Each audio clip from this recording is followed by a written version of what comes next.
తెలుగు రాష్ట్రాల్లో అతిపెద్ద lift manufacturer lifts ట్రై.com dealership కూడా ఇవ్వబడును. తెలంగాణలో మరో సంచలన ఘటన చోటు చేసుకుంది. నల్గొండ జిల్లా సూర్యాపేటలో పరువు హత్య కలకలం రేపుతోంది. ఆదివారం అర్ధరాత్రి నగర శివారులోని మూసీ కాల్వకట్టపై ఓ యువకుడు దారుణ హత్యకు గురయ్యాడు. మామిళ్లగడ్డకు చెందిన వడ్లకొండ కృష్ణ అలియాస్ మాలబంటి అనే యువకుడు హత్యకు గురైనట్లుగా పోలీసులు గుర్తించారు. యువకుడిని దుండగులు బండరాళ్లతో మోదీ హత్య చేసినట్లుగా పోలీసులు నిర్ధారించారు. కేసు నమోదు చేసుకున్న పోలీసులు దర్యాప్తు చేస్తున్నారు.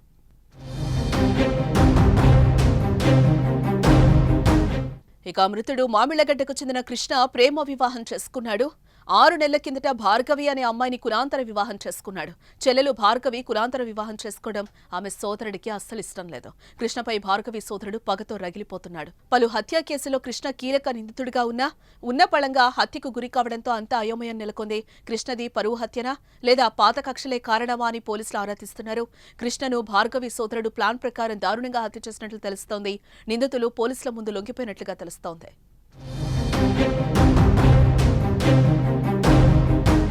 మరోపక్క కృష్ణ మృతిపై భార్య భార్గవి కన్నీరు మున్నీరుగా విలపిస్తోంది. సాయంత్రం 5 గంటల సమయంలో ఎవరో మహేష్ అనే వ్యక్తి కాల్ చేస్తే బయటకు వెళ్లాడని, ప్రతిసారి తనకు చెప్పి వెళ్లేవాడని, కానీ ఆ రోజు తనకు చెప్పకుండా బయటకు వెళ్లాడని భార్గవి కన్నీరు మున్నీరుగా విలపిస్తోంది.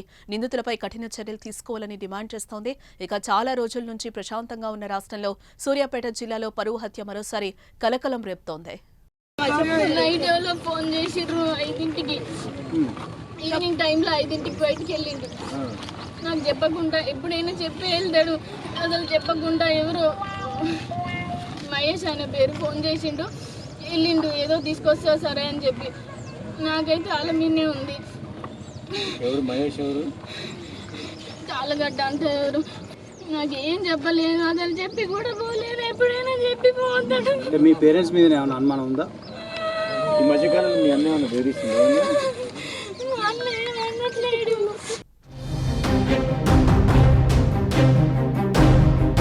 ప్రేమించి పెళ్లాడిన భర్త 2 నెలలకే దుండగుల చేతిలో దారుణ హత్యకు గురయ్యారు. అయితే ఆ హత్య చేసింది ఎవరు అని ఇంకా విషయం సస్పెన్స్ లో ఉన్నా కూడా ఆ ఇల్లాలు వేదన మాత్రం వర్ణాతీతంగా ఉంది. తన భర్తతో 2 జీవితాన్ని ఆమె ఊహించింది. కానీ 2 నెలలకే ప్రేమ వివాహం. ఈ ప్రేమ వివాహంలో తమ జీవితం 2 నెలలకే అర్ధాంతరంగా ముగిసిపోవడంతో ఆ ఇల్లాలు జీర్ణించుకోలేకపోతుంది. తీవ్రంగా కన్నీరు మున్నీరు అవుతున్న పరిస్థితి ఉంది.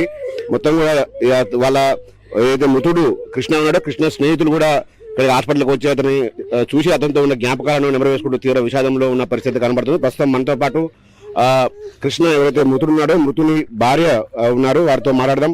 చెప్పమ్మా, అసలు ఏం జరిగిందమ్మా?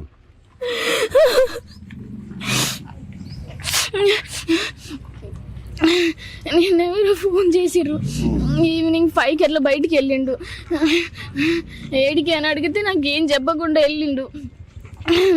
నేను నార్మల్గా ఫోన్ మాట్లాడుతుంటే 7కి అన్నా చెప్పకుండా కూడా వెళ్ళిపోయిండు.